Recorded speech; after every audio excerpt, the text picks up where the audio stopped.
Jadi sebenarnya pembagian harta dalam sistem material Minangkabau bukan kaum perempuan itu lebih ditinggikan atau lebih diutamakan, bukan itu. Sangat melindungi kaum perempuan.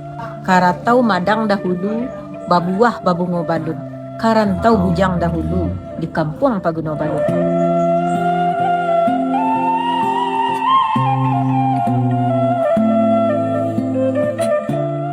Pertama, harta pusaka tinggi. Kedua, harta pusaka rendah.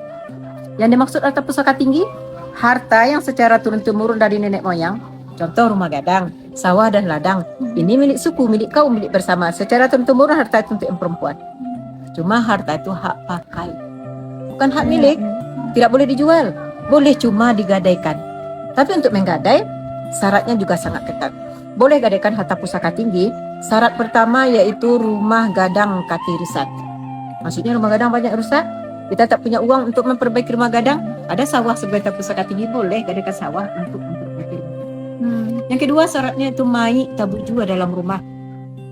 Ada kematian, tapi kita tak punya uang untuk cara penyenggerak mayat, boleh gadaikan harta pusaka tinggi untuk penyenggerak mayat. Jadi maksudnya seperti ini juga, apa orang Minang meninggal butuh biaya yang sangat besar untuk penyenggerak mayatnya? Bukan itu. Supaya kita jangan mudah menggadai harta pusaka tinggi. Ada yang meninggal di rumah gadang, kita rumah gadang akan bekerja sama, bergotong royong untuk penyenggerak mayat. Ketiga syaratnya itu gadih gadang alun balaki.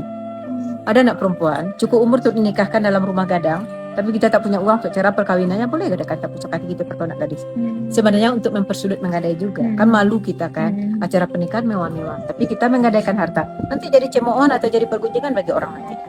Tapi kalau menggadai itu bukan ke orang lain, kalau sempat juga menggadai itu kepada yang satu suku dengan kita. Jadi waktu menebus tidak terlalu rumit. Kalau tidak tertebus harta, harta tidak akan kemana-mana, masih milik suku juga.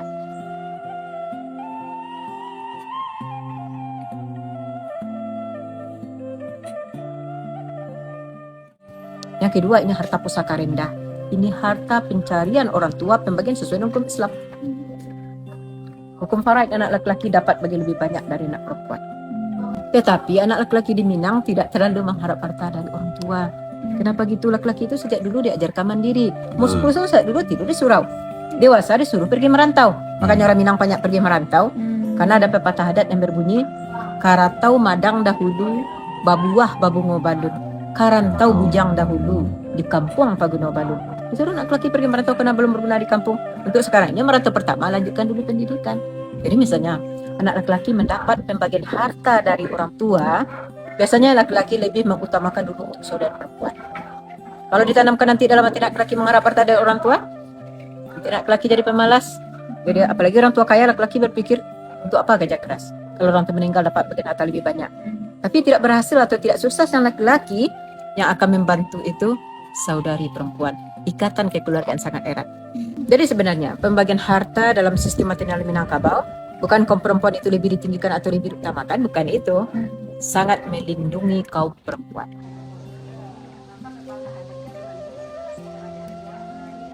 Misalnya sebagai kaum perempuan, suami sudah meninggal, dia tak punya rumah, dia berhak tinggal di rumah gadang. Tidak punya pekerjaan, bisa jadi petani atau peladan harta pusaka tinggi, kaum perempuan akan terlindungi tanpa tersia-sia. Itulah sedikit mengenai Minangkabau. Kalau ada pertanyaannya boleh silakan. Jadi itu ya Bunda, perempuan di Minangkabau memang sangat ditinggikan dan dilindungi. Betul. Ya gimana? Hasilnya mau jadi apa? Mau cari mantu orang ini jadinya ya. Cari suami orang Minang jadinya.